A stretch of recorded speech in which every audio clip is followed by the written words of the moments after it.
ನೀವೇನು ಈಗ nuclear war ಅಂತ ಕೇಳ್ತಾ ಇದ್ದೀರಾ, ನಿಮಗೆ ಗೊತ್ತಾ ಪೂರ್ತಿ ಇತಿಹಾಸದಲ್ಲಿ ನ್ಯೂಕ್ಲಿಯರ್ ಬಾಂಬ್ ನ ಒಂದೇ ಸಲ ಬಳಸಿರೋದು, ಇನ್ಫ್ಯಾಕ್ಟ್ 2 ಸಲ. 1941 ನಲ್ಲಿ ವರ್ಲ್ಡ್ ವಾರ್ 2 ನಡೆಯುತ್ತೆ. ಆಗ ಜಪಾನ್ ಮತ್ತೆ ಅಮೆರಿಕ ಮಧ್ಯೆ ಒಂದು ವಾರ್ ಸ್ಟಾರ್ಟ್ ಆಗುತ್ತೆ.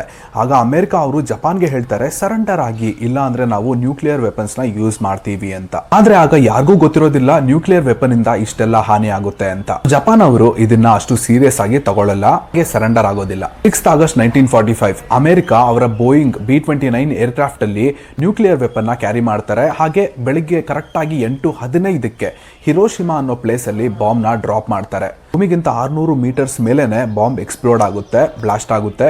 ಒಂದೇ ಸಲ ತುಂಬಾ ಬೆಳಕು, ಭೂಮಿ ಟೆಂಪರೇಚರ್ ಆಲ್ಮೋಸ್ಟ್ 4000 ಡಿಗ್ರಿ ಸೆಲ್ಸಿಯಸ್ಗೆ ರೈಸ್ ಆಗುತ್ತೆ. 5 ಕಿಲೋಮೀಟರ್ ರೇಡಿಯಸ್ ಅಲ್ಲಿ ಎಷ್ಟು ಜನ ಇರ್ತಾರೆ, ಅವರು ಕಣ್ಣು ಮುಚ್ಚಿ ತೆಗೆಯೋ ಅಷ್ಟರಲ್ಲಿ ಭಸ್ಮ ಆಗೋಗ್ತಾರೆ.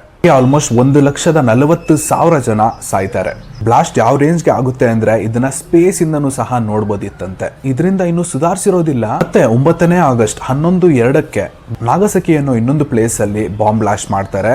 ಇದರಿಂದ 70,000 ಜನ ಪ್ರಾಣ ಕಳ್ಕೊತಾರೆ. ಈ ನ್ಯೂಕ್ಲಿಯರ್ ಬ್ಲಾಸ್ಟ್ ರೇಡಿಯೇಷನ್ ಎಷ್ಟು ಕೆಟ್ಟದಾಗಿ ಇರುತ್ತೆ ಅಂದ್ರೆ ಅಲ್ಲಿನ ಜನರಿಗೆ ಬೇರೆ ಬೇರೆ ರೀತಿ ಕ್ಯಾನ್ಸರ್ ಆಗುತ್ತೆ. 80 ವರ್ಷ ಆದ್ಮೇಲೂ ಅಂದ್ರೆ ಇವತ್ತಿಗೂ ಆ ರೇಡಿಯೇಷನ್ ಎಫೆಕ್ಟ್ ಅಲ್ಲಿರೋ ಜನರಲ್ಲಿ ಕಾಣುತ್ತೆ ಅಂತ ಹೇಳ್ತಾರೆ ಸ್ಟಡೀಸ್ ಪ್ರಕಾರ. ಅಬ್ನಾರ್ಮಲ್ ಆಗಿ ಹುಟ್ಟೋದು, ಬೇರೆ ಬೇರೆ ರೀತಿಯ ಕ್ಯಾನ್ಸರ್. ಆದ್ರೆ ಇದಕ್ಕೆ ಯಾವುದೇ ರೀತಿ ಸ್ಟ್ಯಾಟಿಸ್ಟಿಕಲ್ ಎವಿಡೆನ್ಸ್ ಇಲ್ಲ. ಸೊ ನ್ಯೂಕ್ಲಿಯರ್ ವೆಪನ್ಸ್ ಯೂಸ್ ಮಾಡೋದು ಯಾವುದೇ ದೇಶಕ್ಕೂ ಒಳ್ಳೆಯದಲ್ಲ. ವಿಡಿಯೋನ ಆದಷ್ಟು ಶೇರ್ ಮಾಡಿ, ಹಾಗೆ ಫಾಲೋ ಮಾಡಿ. Thank you.